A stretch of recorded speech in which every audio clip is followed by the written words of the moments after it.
हाँ, तो ये बात समझ में आ गया आपको कि हमने बात कर लिया ठीक। रॉबर्ट हुक ने इस सेल को देखा और ये रूम जैसा दिख रहा था, और इस रूम वाले स्ट्रक्चर को उनने बाद में क्या बोला, ये क्या है, सेल का बहुत सारे सेल आपस में ऐसे जुड़े हुए हैं, जिसको उन्होंने कहा सेला, और उसको बाद में कहा गया सेल।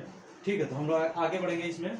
और दूसरा, जब ये सेल याद रखना, जब भी क्वेश्चन पूछेगा आपसे कि सबसे पहले सेल किसने डिस्कवर्ड किया, तो सबसे पहले डिस्कवर्ड में आ जाएगा नाम इनका, रॉबर्ट हुक। तो रॉबर्ट हुक 6 का टाइम था इनका, और इसी टाइम में इनने ये एक बार अपने गार्डन में, इनका ऐसी स्टोरी है, मतलब कि गार्डन में काम कर रहे थे, तो गार्डन में कुछ अलग तरह की मिट्टी, बिल्कुल अलग तरह की, मतलब थोड़ा अलग कलर और अलग वो दिख रहा था मिट्टी, तो बिल्कुल उस मिट्टी को लेकर के थोड़ा सा उनके हाथ में जो लग गया था, निकाल के उसको और माइक्रोस्कोप में देखा। तो माइक्रोस्कोप में जब उन्होंने देखा तो एक अजीब सी स्ट्रक्चर उनको दिखी, ऐसा कुछ माइक्रोस्कोप के अंदर बहुत सारे ऐसे छोटे छोटे छोटे छोटे कुछ स्ट्रक्चर दिखा, और ये स्ट्रक्चर मूवमेंट करता, हलचल था इसमें, ये जो स्ट्रक्चर था ना इसके अंदर हलचल थी, ठीक है, मूवमेंट था, कुछ ऐसा हलचल जैसा था।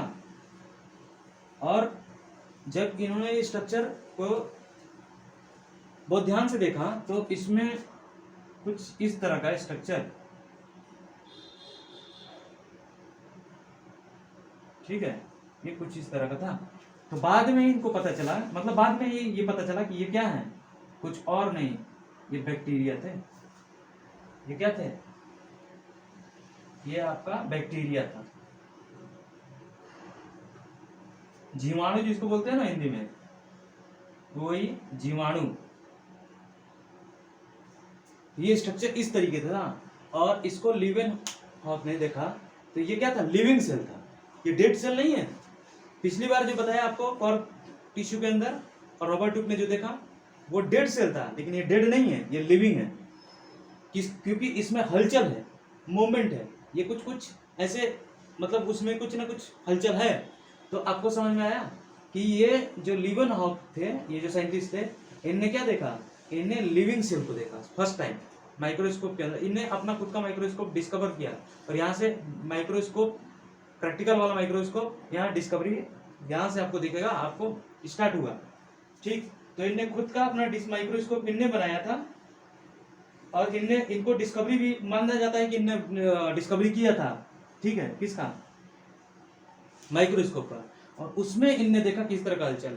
बाद में ये सब और भी पूरे दुनिया में साइंटिस्ट, जब ये डेड सेल की बात हो गई, लिविंग सेल की बात हो गई, जो इनने खोजा एवी लीवेनहॉफ ने, तो उसके बाद पूरे दुनिया में इस साइंटिस्ट इनका जो दुनिया साइंटिस्टों का है, साइंटिस्ट जगत में पूरे वर्ल्ड में सबके सभी देशों के साइंटिस्ट ने अपना अपना सेल का पूरा अध्ययन स्टार्ट किया। जो सेल का अध्ययन स्टार्ट हो गया पूरे बड़े लेवल पे, सब लोगों ने अपना अपना डिस्कवरी स्टार्ट की, कुछ मॉडल दे रहा है, कोई कुछ थ्योरी दे रहा है, कोई कुछ बता रहे सेल के बारे में। जैसे दुनिया में कुछ होता है ना, नया चीज मिलता है, तो आपको पता है कि पूरा होल्ड लग जाती है, बहुत सारे लोग उसमें जो काम कर रहे होते हैं, पूरा एक होल्ड लग जाती है उसको डिस्कवर करने के लिए, उसको समझने के लिए। तो सब लोगों ने सेल के बारे में अध्ययन करना चालू किया था, और उसमें आपको बहुत सारे साइंटिस्ट का नाम जुड़ता जाएगा। तो पहले इनका बात कर लेते हैं कि इनने और जैसे ये देखा, इसके बाद भी कुछ बताया, कुछ लोगों ने बताया कि दांतों के खुरचन में, रात में जैसे खाना खाने के बाद हम लोग सो जाते हैं, तो पता है आपको दांतों में बैक्टीरिया लग जाता है। जब खाना खाने के बाद अगर ब्रश नहीं करते ना जो लोग, देखना आप बहुत सारे जो दांतों में सड़न हो जाता है, तो जो सड़न कैसे होता है, क्योंकि खाना खाने के बाद कुछ खाने का जो पार्टिकल होता है ना, कुछ कण होते हैं जो वहीं पे रह जाते हैं, तो जो कण है वो थोड़ा सा खिरच के निकाला किसने, एवी लीवेनहॉफ ने, और उसको भी माइक्रोस्कोप ने देखा, इनने भी देखा, तो उसमें भी कुछ हलचल था, इसी तरह का हलचल था, क्योंकि भाई वो भी तो बैक्टीरिया था, इसमें हलचल तो रहेगा ही। तो इनने वहाँ भी देखा, और एनसीईआरटी में आपको देखेंगे तो ये भी लिखा हुआ है कि पॉन्ड में डिस्कवरी हुई थी।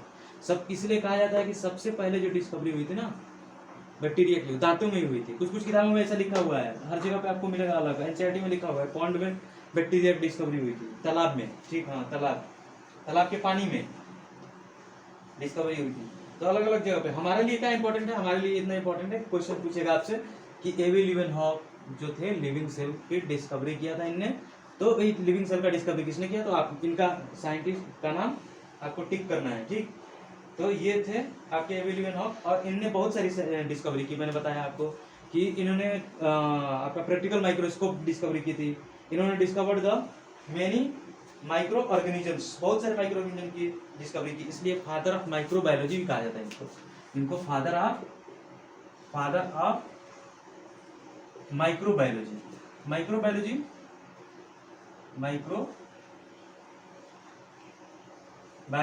ठीक है। माइक्रोबायोलॉजी बोलते हैं इनको क्योंकि ये सूक्ष्म जीव, माइक्रोबायोलॉजी मतलब क्या बोलेंगे, सूक्ष्म जीव वाला जो विज्ञान होता है, ठीक, बायोलॉजी में। तो इसका फादर इनको बोला गया क्योंकि उन्होंने बहुत सारे छोटे छोटे सेल की डिस्कवरी की है, बहुत सारे छोटे छोटे ऑर्गेनिजम्स की डिस्कवरी की है। तो अब मैं वही आपको बता रहा हूँ कि कौन कौन सा इन्होंने डिस्कवरी किया, तो वहां से डायरेक्ट क्वेश्चन पूछते हैं। आप देखिए, इन्होंने किया डिस्कवरी बैक्टीरिया की।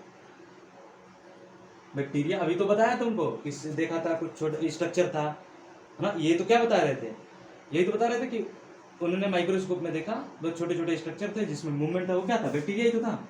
बैक्टीरिया की डिस्कवरी इनने की। बैक्टीरिया क्या बोलेंगे हिंदी में, जीवाणु की खोज इनने की।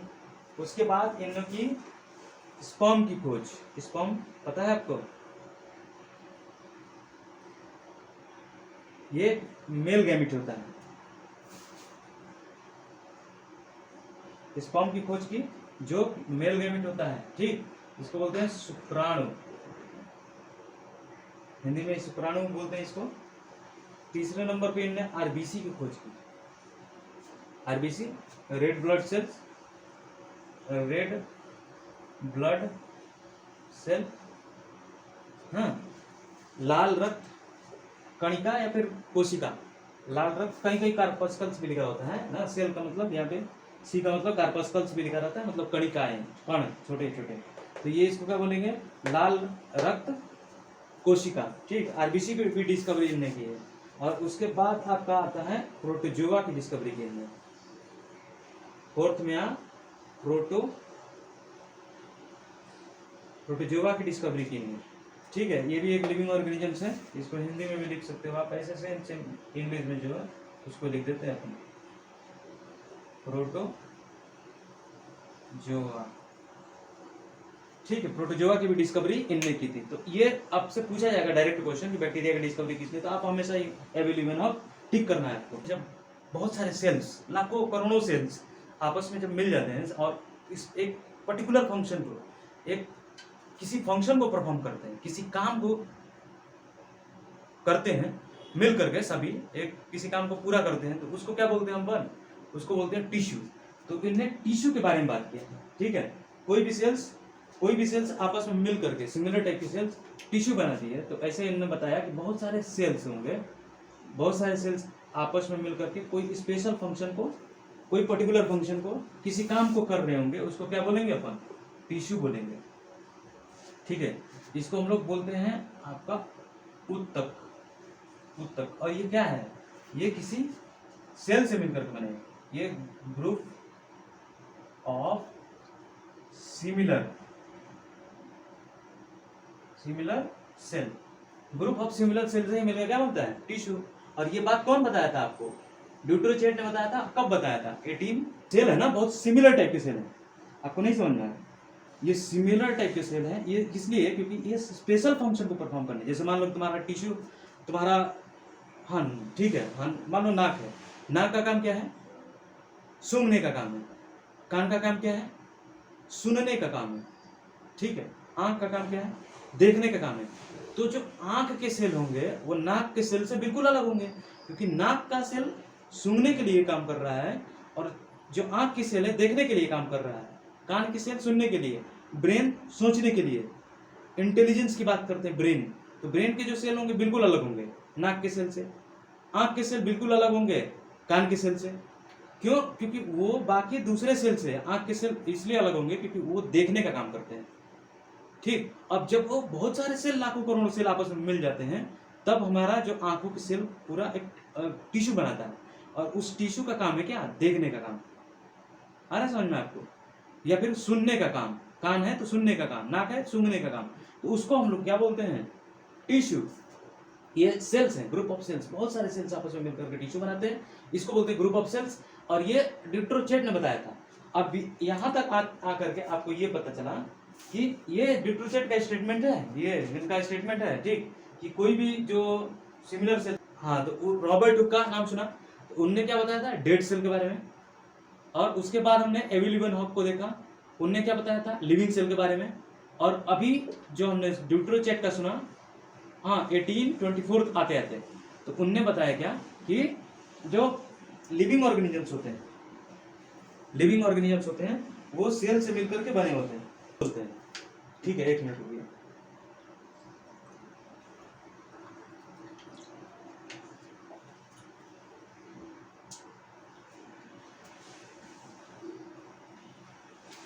उस ग्रुप ऑफ सेल को क्या बोलते हैं?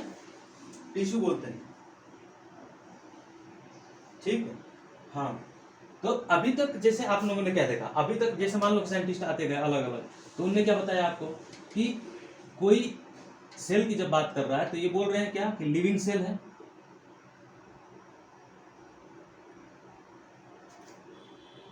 और एक साइंटिस्ट आएंगे उनने क्या बताया कि नहीं, डेड सेल।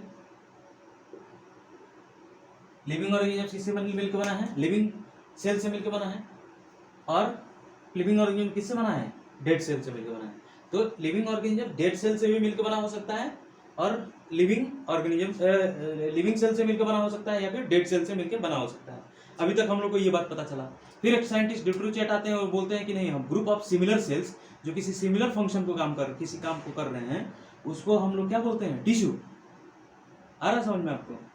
तो ये 3 साइंटिस्ट अभी तक आया है, सब लोग अपना पूरा साइंटिस्टों में कंपटीशन है, और सब लोग अपना अपना थियरी दे रहे थे। इसी टर्म में 2 साइंटिस्ट और आते हैं जिन्होंने मिलकर के काम किया एक साथ, और उन्होंने एक थियरी दी जिसको हम लोग सेल थियरी। जब भी आपको क्वेश्चन पूछा जाएगा ना कि सेल थियरी किसने दी, तो आप उन साइंटिस्ट का नाम बताएंगे, अभी हम बताने जा रहे हैं आपको, ठीक।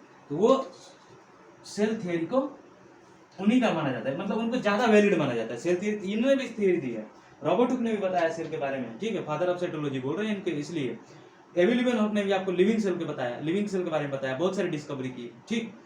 लेकिन और जो नेक्स्ट जो साइंटिस्ट आने वाले थे ना डिट्रोचेट के बाद, ठीक है, तो ये आपको बहुत ही ज्यादा इंपॉर्टेंट बात बताते हैं। अभी तक सिर्फ cell, living cell, dead cell, tissues की बात हो रही थी, पूरी दुनिया में होड़ मचा हुआ था डिस्कवरी की, ठीक। ये सब साइंटिस्ट एकदम जिंदा दिमाग साइंटिस्ट हैं, बहुत ही ज़्यादा इंटेलिजेंट लोग, उनने अपने लेवल पे बहुत ज़्यादा काम किया, बहुत ही अच्छा काम किया।